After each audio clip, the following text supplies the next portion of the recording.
Welcome back to another episode of the Tailored Property Wealth podcast. My name is Casey Taylor. I'm the host of the podcast, and we have a special guest joining us today, Nat South from Housemark. Nat has a wealth of experience in real estate. You've dabbled in some sales. I have. You've dabbled in business development roles and definitely dabbled in property management. Absolutely. And you're the CEO of Housemark. Welcome. Thank Daz. you. How's the property management space at the moment? The property management space, I always refer to it as the beast that doesn't sleep. So while sales slows down, buying slows down, finance kind of goes on to holiday for a period over the Christmas, property management continues to operate at a very fast pace. But the market is extremely strong. Across Brisbane, vacancy rates are sub 1%. Yeah, it's crazy. It's crazy. And we are heading into peak period. Yeah. So, the market is only going from strength to strength across our Gold Coast, Brisbane, Sunshine Coast and the West locations. Yeah. And is there a certain area you think that's pumping more than others, or just across the board it's pumping? I think just across the board, obviously the Gold Coast has seen phenomenal growth over the last couple of years, but on average, rents have increased, vacancy rates have tightened. So depending on the suburb, the tenant demographic and the time of year, that definitely impacts, supply, demand, vacancy rates. Yep. But across the board, we are not having any issues securing tenants and we're continuing to see rents increase. Yeah. And I think that's just going to continue because vacancy rates are just going to continue to stay low with there's a rental crisis. And whether we're looking here, Brisbane, Goldie, Melbourne, across the board, it is tightly held in those good locations. So those rents will continue to increase, which is good for investors, right? But on the flip side, it is hard for tenants.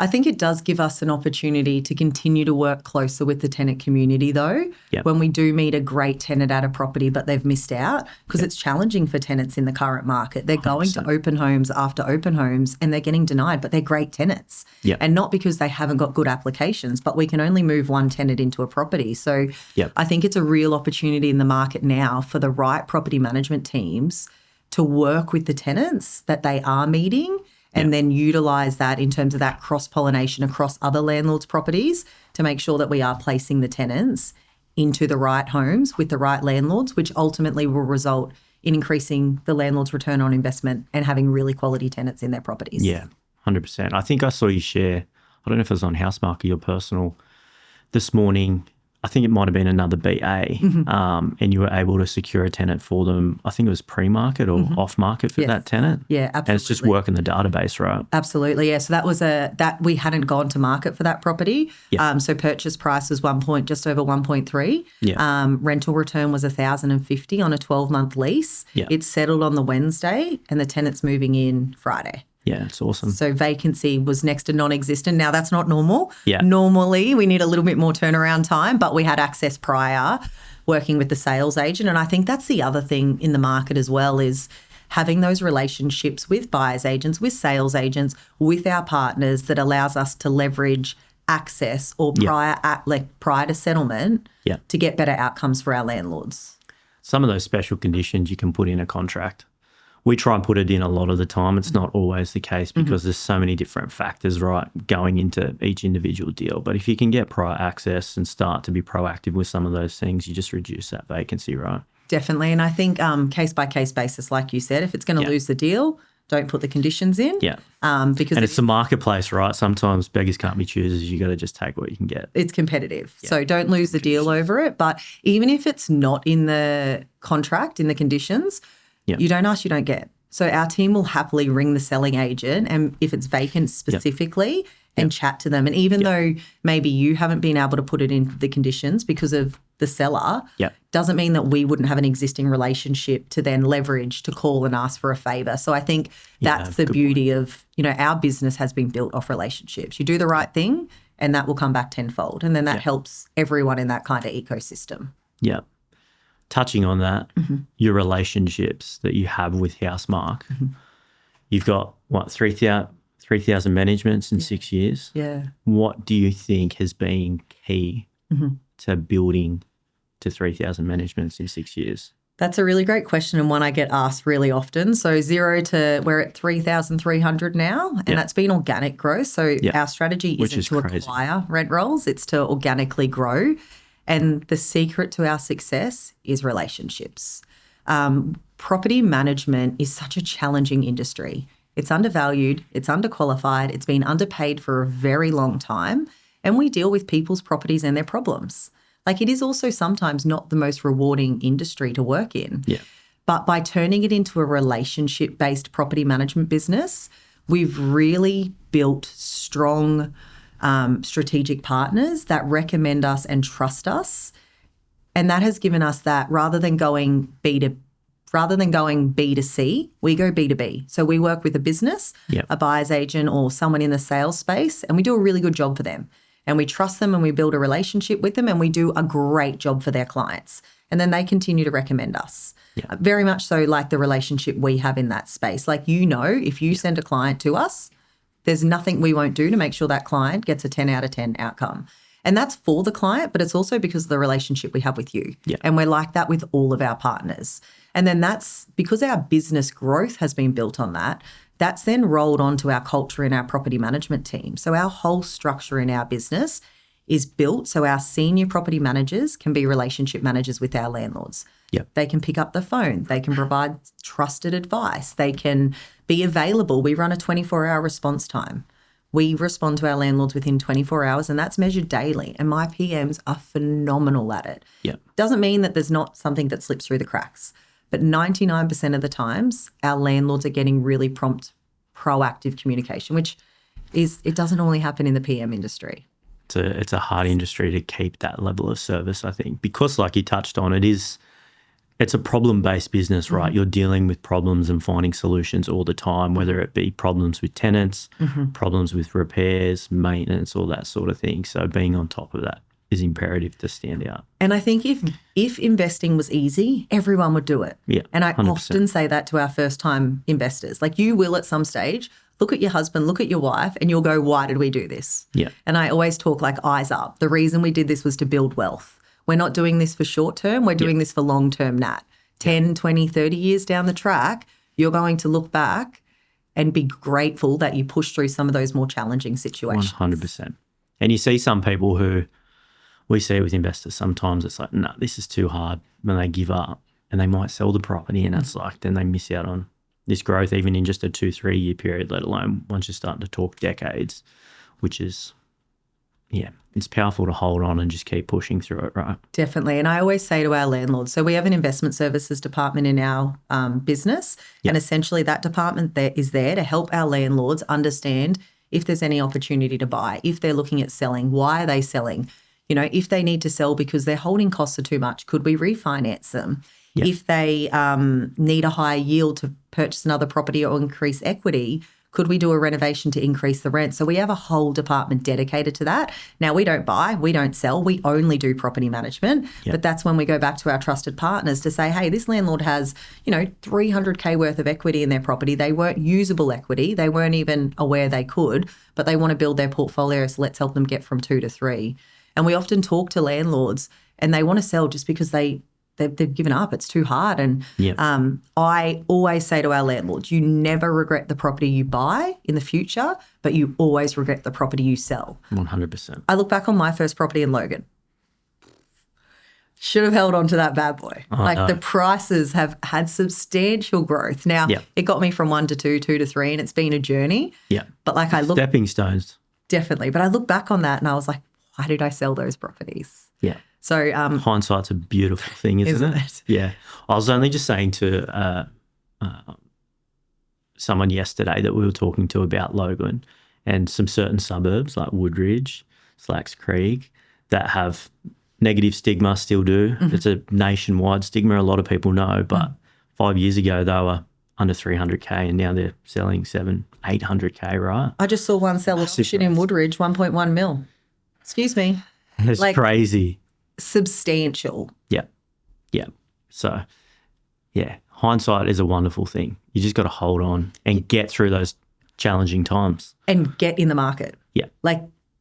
There's never, waiting. When someone says to me, I'm waiting for what? Yeah. Now is the time. Every time you wait, that property costs you more. Yeah. If we look back on prices 5 years ago when, COVID versus what they are now, if we look back on rents 5 years ago versus what they are now, cost of living, everything has continued and will continue to increase. So when we wait, all that waiting does, I believe, is cost us more money. 100%. I say the more you delay, the more you pay. And then the more you pay, the more you have to go and borrow for the same asset. And like you said on rents, and we discussed rents earlier on, if you buy something 5 years ago, you're securing that lower price, but then you get your rental income increases year on year, your yield on that original purchase price increases. And then that's where all of a sudden you might be neutrally geared after a couple of years because of that growth. So you just got to hold on in those first couple of years, and it mitigates your risk, right? And I think in those first couple of years, also just making sure, are you getting the right rent for your property? And I often see our landlords be like, oh, I want to look after the tenants. Absolutely look after your tenants, but you are still treating your portfolio like a business. 100%. So your rents need to meet market, and if they don't meet market, slightly under to retain good tenants. Make sure you're holding costs. People often don't review their home loans. Yet interest rates go up, and the bank aren't calling us to say, Nat, I've got a cheeky reduction for you. 100%. It's actually proactively looking at those. Your insurances. Are they right? Are they the right insurances? Is it a competitive price? So I think it's, in those first couple of years, setting and forgetting isn't the right strategy. Having a property management team that drives your rent because it's a business. Making sure your costs are as little as possible or as competitive as possible. Making sure that you're maintaining your asset and looking at long-term solutions rather than Band-Aid fixes, because there's going to be continuous maintenance at the property. Understanding that when you buy an older property, there is going to be maintenance and we need to have a little bit of a kitty for it. So I think it's that long-term approach. Long-term and educating yourself as an investor can be really powerful. All of my first-time investors, I encourage them, I meet with them and I say, ask questions, learn. The more you know, the more you learn. Look at your end-of-month statement. Make sure your invoices are right. Look at your routine inspections. Make sure your property's maintaining condition. Review your exit report to make sure it's in line with when the tenant moved in. So I'm a really big believer. The more we educate ourselves as investors, the further we get in our property portfolio. 100%. It's like anything, right? It's business too. The more you educate yourself, or just anything in life, the more you educate yourself on that certain thing, you're going to continue to get better at it. Definitely. Yeah. You mentioned like one of your KPIs and turnarounds is like a response within 24 hours. What are some other KPIs that you either have in your business or you mindfully implemented in the business to stand out as a property manager to deliver that service to the landlords? Absolutely. And I think we have a few key things and they're very similar across the business, whether it starts with growth, whether it moves through to property management or even our leadership team. And that is, we are a relationship-based model. So in every role, that person needs to be doing whatever is most dollar productive to our organisation goals, which is building relationships, and our mission statement's redefining properly managed. So that's getting back to landlords within 24 hours. That's building a relationship. Every lease renewal call starts with a phone call to educate the landlord around the rental market. Most property management companies send an email to the landlord and say, hey, we recommend this. And I was talking to someone at lunch yesterday and they said they got a recommendation for a $10 increase. Nowhere is the market only have increased $10 in the last 12 months. And then on the flip side of that, if a landlord has overly zealous expectations on the market conditions, and I had one recently, an executive landlord wanted to increase the rent $250.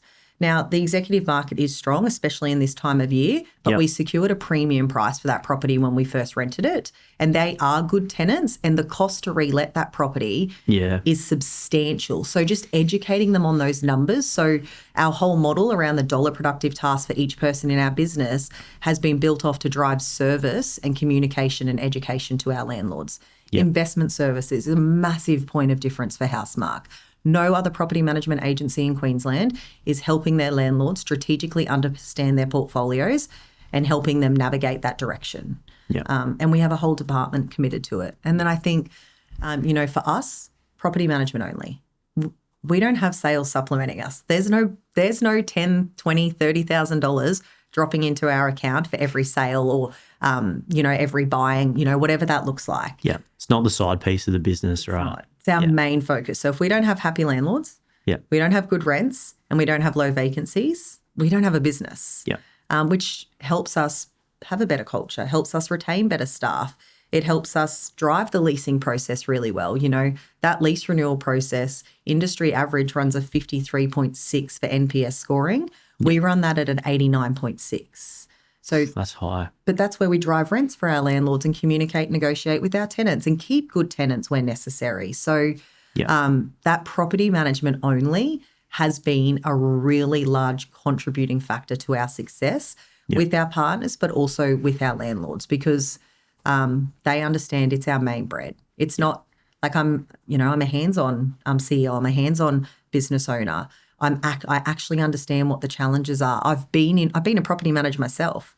Now, believe me, my property managers are better at than me. They are I understand the day-to-day complications, and sometimes business owners disconnect with their PM department. It's a side business, sales what actually brings the income. Yep. And the property managers don't get the training, the support, the career progression.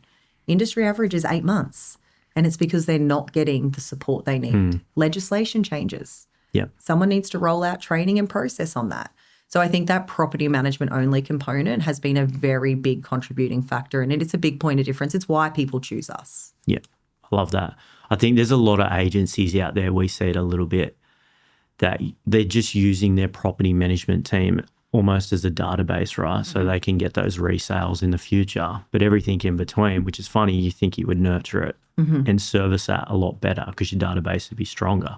They're just trying to get that resale in 5-7 years' time, whatever the tenure is. Definitely. So I think that's important. Why do you think, you mentioned that some property management just suggest a $10 increase. Why do you think that is? Because it's easier. Yeah. It's easier to keep the tenant on. Yeah. It's less negotiations. There's no vacate. There's no lazy. reletting.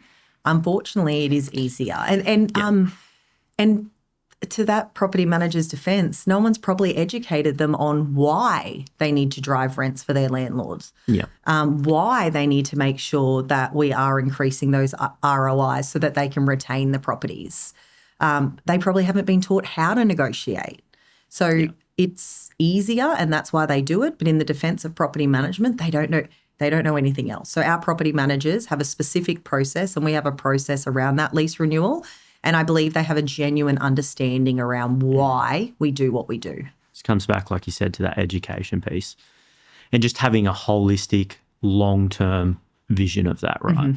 Because I think that is super valuable in the property management side of things, because you can get that education piece, you use a professional like a buyer's agent in the early stages, but as a property manager, you're managing that property for a 10, 20, 30-year period. So that's just imperative to that long-term vision to be able to build a portfolio. Definitely. And add that value. And I'm a real big believer in professional advice. Like, I'm in the real estate industry and I run a property management business. I would engage a buyer's agent to purchase a property for me because they're specialists in what they do. They know the market. They know how to negotiate. They know the areas of growth. They know the difference between investors, the renters in the property versus owner-occupied, and they're looking at those statistics.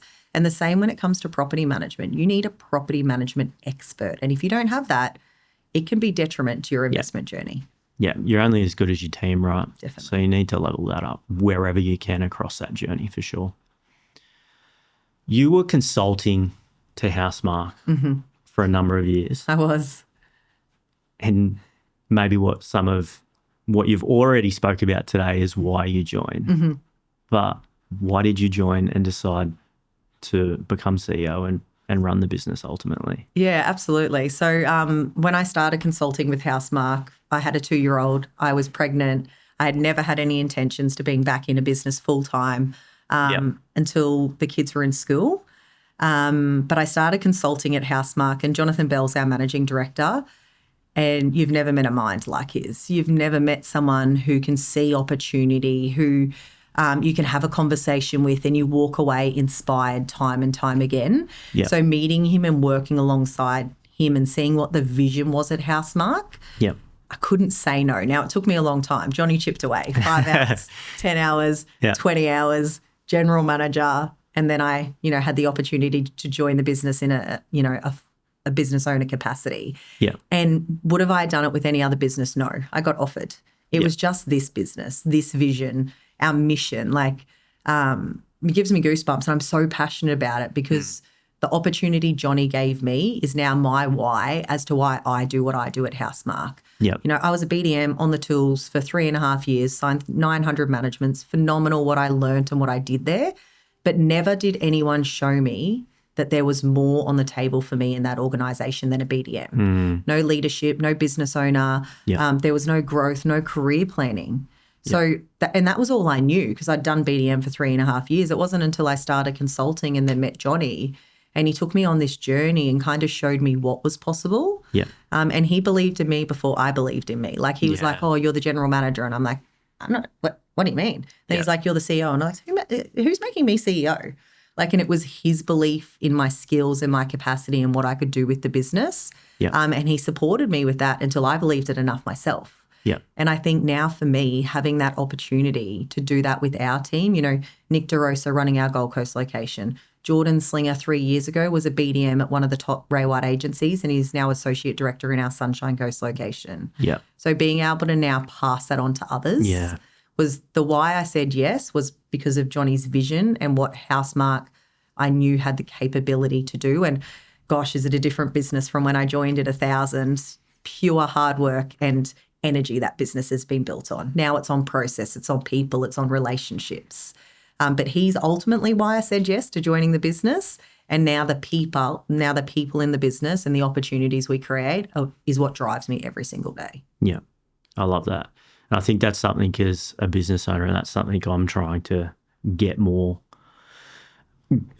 work more towards is that vision.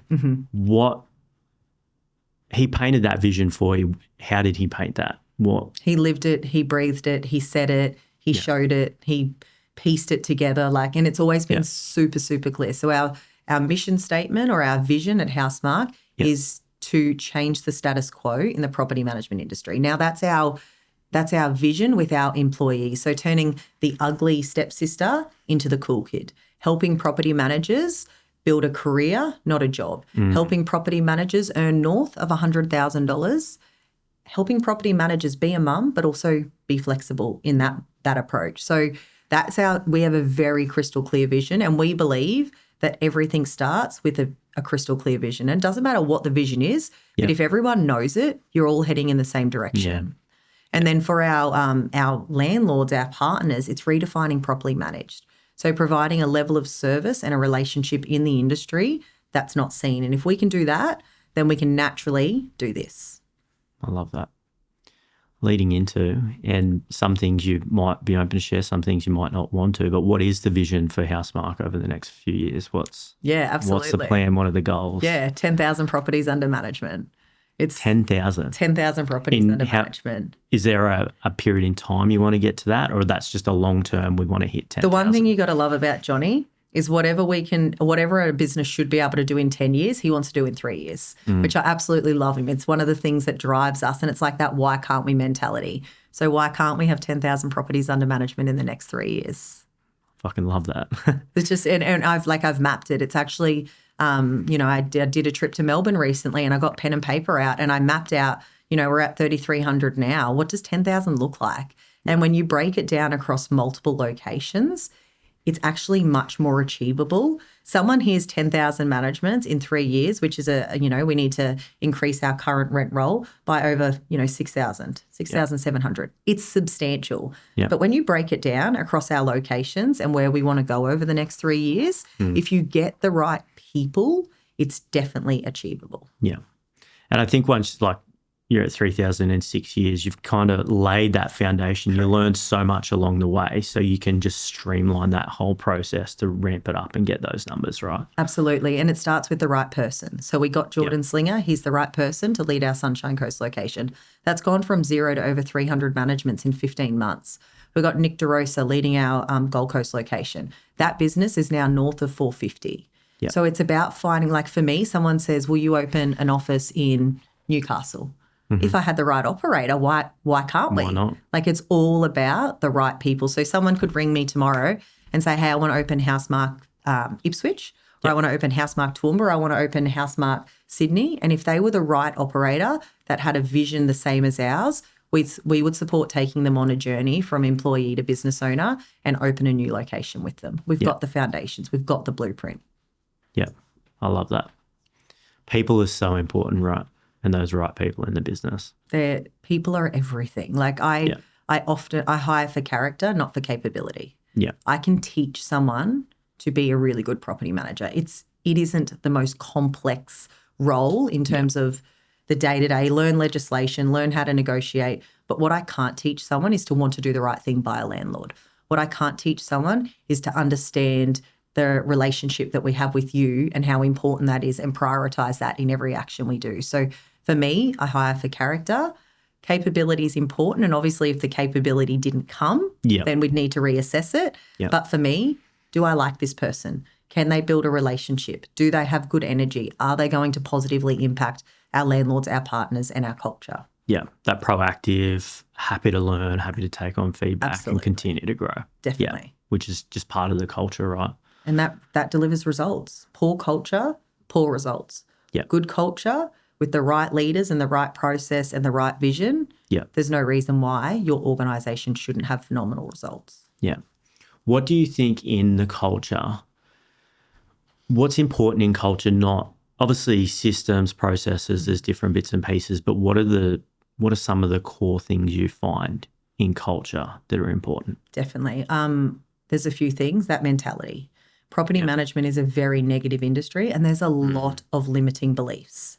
Yeah. So why can't a property manager manage 200 landlords and be in office and be remunerated according to that and have a team that supports them? Yeah. Why can't a business onboard 150 managements a month? Because those 150 managements then create more career progression and opportunity for our senior property managers to pay them more, teach them more, and have more opportunities in the office. So I think definitely that why can't we mentality and reducing those limiting beliefs. Like we do weekly training sessions and I did one and I was like, there's no budget. Absolutely no budget. There's no limits. What would you change in the organisation? What would we do? And we did one for tenants, landlords, our partners and our employees. Now our employees want a doggy daycare and they want a budget for clothing and they want Medicare and they want all of these things.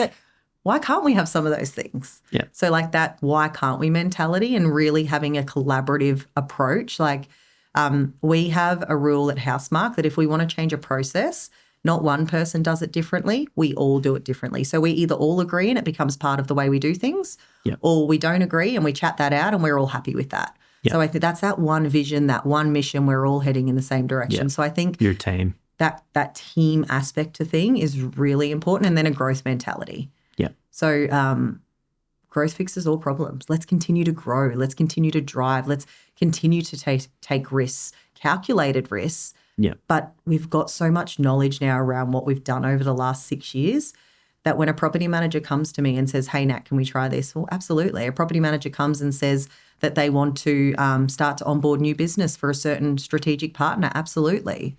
And then the last thing is that relationship-based model. Like, we're catching up for lunch today. And what we're doing right now is literally the pinnacle or the definition of our mission and vision with our partners. Yeah. You, me, Jack, and Brooke, our senior property manager, catching up for lunch. Yeah. And Brooke. And Ella. And Ella, of course. But Brooke knows you and she wants to do a better job for your clients because she knows you and has a relationship with you. Yeah. So how do we bring property managers on a journey where they actually connect with you as a person, which means they connect more with their landlords, not have them sit at their desk and be out of the office doing in, out 100 emails a day. Like, come to lunch, come on the journey, understand the why. Yeah. And I think that I have the mindset that with your introductions to external businesses that you work with, that is an extension of your business. Mm-hmm. It's an extension of your service, and finding those like-minded individuals as well. Because we build up trust with clients. Typically, we have a certain type of client and they go hand in hand with you as well, to be able to build that relationship, which is important. I think it's good you touched on like always wanting to, like just because it's been done one way for 10 years does not mean that's how it has to continue. I worked in finance. I won't say the individual lenders, but they just had this mindset that it's been done like this for the last 20 years. This is how we're going to continue to do it. And it's to that dollar productive versus non-dollar productive. They're just doing everything and it's not productive. It doesn't work. It's not as efficient. So if you can create that structure and change things and always look to improve, I think it's so powerful. I had someone come to me a couple of days ago and they're like, oh, yeah, but every other PM does it like this. And I was like, that is the exact reason. Yeah. Now you've told me that, I can't do it that way. Yeah, exactly. Like I want to do it the opposite. The way everyone does things, I want to look at things differently and go, sure, what's the outcome? But just because that's how we've always gotten there doesn't mean that's how we need to get there. Yeah, 100%. It doesn't mean it's always the best way to do something, right? And sometimes you have to try things out and it might not work once you start to do it for a period of time and you might revert back or take little bits and pieces from it. What drives you to perform in this industry? It's like we've said, it's a problem-based business. There's always going to be problems. What drives you and motivates you? Because I think, as we touched on off air, we have investors that sometimes put things in the too hard basket to invest in themselves. But you're out there, you're a mother, you're in business, and you're kicking goals, you're driven with everything we spoke about today. What drives you? It's a really good question. I often get asked it. Yeah. I am just someone. I had a lunch with someone recently and they said to me, what are your secrets to success? And when it comes to drive or why I do things, I always do the right thing. No matter who I'm dealing with, I just think even if there's not something I'm going to immediately get out of it, if I do the right thing, it'll get me really far in my career, and it has. And then everything I do to 150%. I'm an all or nothing type of gal. Like I do everything to the most absolute capacity I can. So when it comes to being a mum at home, I'd be my best version of a mum at home. When it comes to being a CEO, I'd be my best version as I can as a leader. When it comes to negotiating an outcome for a landlord, I'll negotiate to my absolute best capacity. So I think what drives me is providing something to someone, whether it's my team, whether it's my kids, whether it's a partner or our landlords, that other people just think's too hard. They don't go the extra mile. And for me, it's not even thinking about going the extra mile. It's like it's inbuilt in me that why wouldn't I do that for the client? I spoke to someone recently and they're like, Nat, the culture you're building in your organisation is second to none. Your property manager, I was happy to post the keys and your property manager was like, no, I want to come and meet you. Let's go for coffee.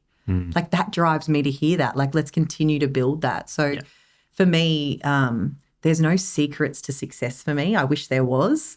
But every single thing I've done, I've always done to the best of my ability. It drives me to provide really good outcomes for people. And I've always said yes before I may be capable. I was a consultant no, I didn't get trained to be a consultant. I started speaking. I didn't get trained to be a speaker. I started presenting it. I spoke at ARIC, what gave me the right to be there? General manager, CEO, becoming a mum. There's no one trained you to be a mum. Yeah. So just always saying yes to whatever opportunity, and you'll learn the skills along the way as well, as long as you're willing to put in the hard work. And same with landlords. Yep. Say yes to the buy. As long as you can financially service it, say yes and go on the journey. Work the shit out after. You'll learn along the way. Yeah. I think that is a big mindset thing that not a lot of people have. Some people have told me, I think I have it too. Sometimes you have to say yes, right? You have to take the action and you might not technically be ready for it. You might not have the experience or the accolades yet, but it's just that mindset of working it out on the way. Well, you'll learn it quicker. Done. Yeah, so 100%. If you're working towards something and you've got time, you'll take your time. It's natural. Yeah. If you have no time and you have to be in that role, you will upskill quicker because otherwise you'll sink. So I think if you say yes, you will learn quicker and get there quicker than if you wait to have the skills to get there. Yeah. It's almost creating an urgent deadline that's now, right? 100%. So you just have to, level up and up your game, right? Absolutely. Yeah. Love that. I think we're going to finish on that. Perfect. Thank you for coming on the podcast. My absolute pleasure. I think this one will be valuable to understand Housemark for, I guess, our investor clients who come on and we introduce them. But I think it's just a powerful episode to understand your mindset, your drive, and a lot of investors can take that on board, or business owners that might be watching, and be able to implement some of those things, whether it's in their portfolio or in business. So thank you for coming on. My absolute pleasure. You said I'm going to be doing a lot of talking and you're going to ask a lot of questions. And I said I'd have no problem. Yeah. So hopefully I've lived up to that. I think you have. That was awesome. So thank you. No worries.